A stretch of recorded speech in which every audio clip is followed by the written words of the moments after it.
मेरे प्रिय छात्रों, आपका हमारे इस YouTube चैनल जैसे ज्ञानदीप में एक बार फिर से बहुत बहुत स्वागत है। आज हम लोग कक्षा 10 की NCERT गणित का प्रश्नावली 3A का भाग नंबर 4 पढ़ेंगे। इस भाग नंबर 4 में मैंने प्रश्नावली 3A का प्रश्न नंबर 4 का पहला यानी कि प्रश्न नंबर 4 में 2 प्रश्न दिया है, जो कि इस भाग में मैंने भाग नंबर 4 में प्रश्न नंबर 1 को हल करूँगा, जो कि दिया है 5 पेंसिल और 7 कलमों का मूल्य ₹50 है। दिया है 5 पेंसिल और 7 कलमों का मूल्य ₹50 है, जबकि 7 पेंसिल तथा 5 कलमों का मूल्य ₹46 है। इस एक पेंसिल का मूल्य तथा एक कलम का मूल्य ग्राफी विधि से हल कीजिए। यानी कि एक बार तो जाकर वह दुकान पे 5 पेंसिल और 7 कलम लिया है, तब उसको 50 रुपये देने पड़े हैं, और फिर दोबारा जाकर 7 पेंसिल और 5 कलम लिया है तो उसे 46 रुपये ही देने पड़े हैं। तो हमें बताना है कि एक पेंसिल का मूल्य कितने रुपए है और एक कलम का मूल्य कितने रुपए है। तो मान लेते हैं, सर्वप्रथम लिखेंगे यहाँ पर हल। मान लेंगे कि माना एक पेंसिल का मूल्य 100 रुपये, एक पेंसिल का मूल्य 100 रुपये मानेंगे तथा एक कलम का मूल्य ₹y मानेंगे। ठीक, अब उसके बाद 2 शर्त इसमें है कि पहली शर्त क्या है कि 5 कलम और 7 पेंसिल लिया है तो 50 रुपये दिया है, और दूसरी शर्त क्या है कि 7 पेंसिल और 5 कलम लिया है तो 46 रुपये दिया है। तो प्रथम शर्तानुसार लिखेंगे यहाँ पर। प्रथम शर्तानुसार में लिखेंगे कि कितना कलम है, 5 कलम लिया है तो 5 में x का गुणा करेंगे तो 5x प्राप्त होगा, और 7 पेंसिल लिया तो 7 में y का गुणा करेंगे तो 7y होगा। तो दोनों को जोड़कर यानी कि 5x + 7y बराबर 50 मिलेगा। यानी कि 5 कलम और 7 पेंसिल लेकर वह 50 रुपये दिया है। इसको प्रश्न क्वेश्चन नंबर 1 मान लेंगे। और द्वितीय शर्तानुसार यानी कि दूसरे शब्दों में क्या कहा है कि 7 पेंसिल यानी कि 7 पेंसिल यानी कि 7x + 5 कलम यानी कि 5y, दोनों को जोड़कर 7x + 5y बराबर दिया है 46। इसको समीकरण 2 मान लेंगे। अब समीकरण 1 से हल करेंगे। सर्वप्रथम समीकरण 1 में हम x बराबर 10 रखेंगे। x बराबर 10 रखने पर तो समीकरण पहला क्या है, 5x + 7y बराबर 50। तो x की जगह हमें रखना है कितना, 10। तो 5 × 10 + 7y बराबर 50। 5 का गुणा 10 में करेंगे तो 50 प्राप्त होगा। 50 + 7y बराबर 50। तो 50 से 50 कैंसिल हो जाएगा, बचेगा 7y बराबर 0। तो जब 0 में 7 जाके भाग देगा तो 0 प्राप्त होगा। y बराबर हमें मिल जाएगा, y बराबर मिल जाएगा 0। तो इस बिंदु का नाम A रख देते हैं। x का y यानी x का मान और y का मान हमें लिखना है।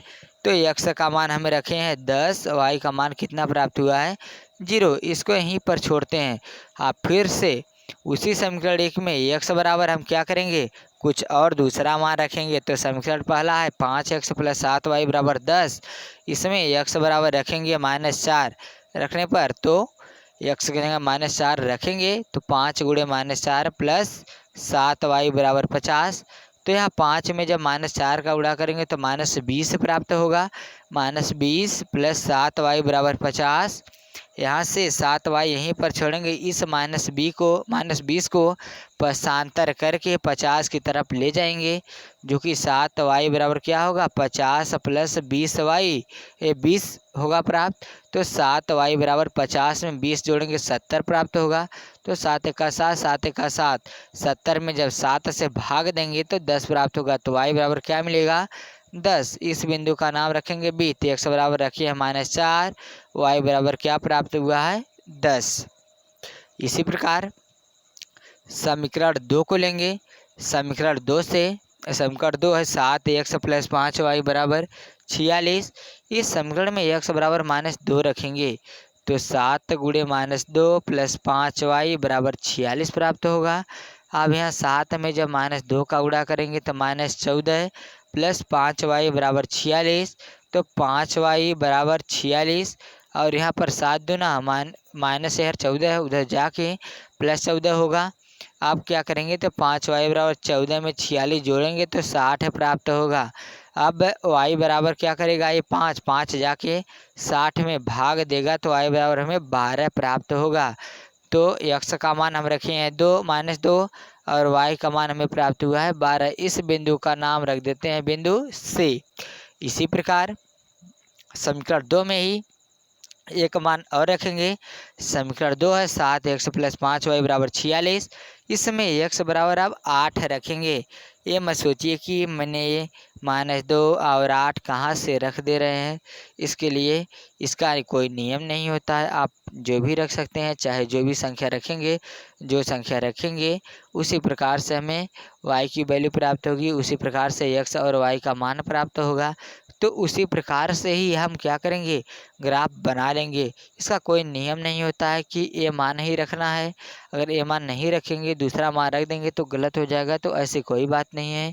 तो जो मान रखेंगे, जैसा मान रखेंगे वैसा हमें ग्राफ प्राप्त होगा। तो हम क्या करेंगे, यहाँ x बराबर 8 रखेंगे तो 7 × 8 + 5y बराबर 46। तो 8 × 7 = 56 + 5y बराबर 46 प्राप्त होगा। अब इस 56 को ले जाकर उधर पक्षांतर करेंगे तो 5y बराबर 46 - 56 होगा। तो 5y बराबर जब 46 में से 56 घटाएंगे तो -10 प्राप्त होगा।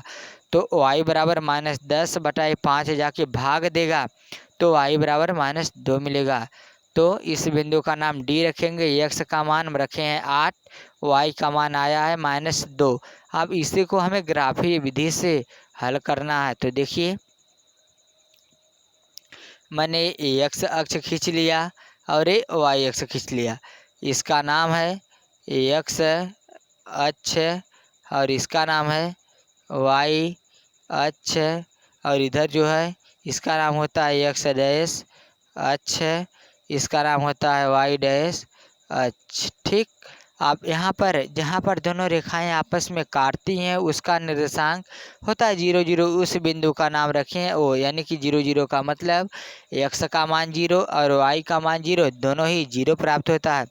जब इस मूल बिंदु से x अक्ष की तरफ दाहिने दिशा में चलते हैं तो जो मान हमें प्राप्त होता है वो धनात्मक प्राप्त होता है, यानी कि पॉजिटिव प्राप्त होता है। और मूल बिंदु से जब हम ऊपर y अक्ष की तरफ चलते हैं तो जो मान हमें प्राप्त होता है वो पॉजिटिव प्राप्त होता है, यानी कि धनात्मक प्राप्त होता है। और यहाँ से मूल बिंदु से जब x डैश अक्ष की तरफ चलते हैं तो जो x का जितना मान रहता है वही मान इसमें क्या होता है, ऋणात्मक, यानी कि ऋण में माइनस में प्रयोग होता है। और उसी प्रकार जो ऊपर जाते हैं यहाँ से y का मान हमें प्राप्त होता है पॉजिटिव। तो सेम टू सेम वही प्रक्रिया अगर नीचे आते हैं, सेम टू सेम वही y का मान हमें निगेटिव में मिलता है। तो आइए देखते हैं प्रश्न नंबर 1 से क्या दिया। पहला बिंदु ए, x का मान 10, y का मान 0। तो उस ग्राफ पे आते हैं तो मूल बिंदु से x का मान 10 गिनेंगे +10 इसमें है तो यहाँ पर जाएंगे 10 यहाँ मिलेगा और y का मान 0 इसी पर मिलेगा। तो हम बिंदु ए को इसी 10 पर अंकित कर देंगे। ठीक। अब उसके बाद दूसरा समीकरण हमारे पास है ये, जो कि x का मान -4, y का मान 10 दिया है। तो x का मान -4 यानी कि -4 इधर आएंगे यहाँ मिलेगा, y का मान 10 चढ़ेंगे यहाँ पर तो 10 के सीध में नीचे -4 के सीध में जाएंगे तो यहाँ पर काटेगा, जो कि बिंदु B हम नाम दिए हैं। तो यहाँ पर बिंदु B मान लेंगे। अब एक इंची की सहायता से A और B को सीधे सीधे क्या करेंगे, मिला देंगे। ठीक। यहाँ तक प्रक्रिया खत्म हुई। अब समीकरण 2 से हम आएंगे। देखिए समीकरण 2 में x बराबर जब -2 रखे हैं तो y बराबर 12 प्राप्त हुआ है। तो x बराबर -2 यहाँ पर मिलेगा, y बराबर 12 यहाँ पर मिलेगा। तो यहाँ -2 के सीध में ऊपर जाएंगे और 12 की सीध में इधर आएंगे तो यहाँ पर काटेगा। इस बिंदु का नाम रख दिए C। अब इसी में समीकरण 2 में दूसरा मान x बराबर 8 रखे हैं तो y बराबर हमें -2 प्राप्त हुआ है।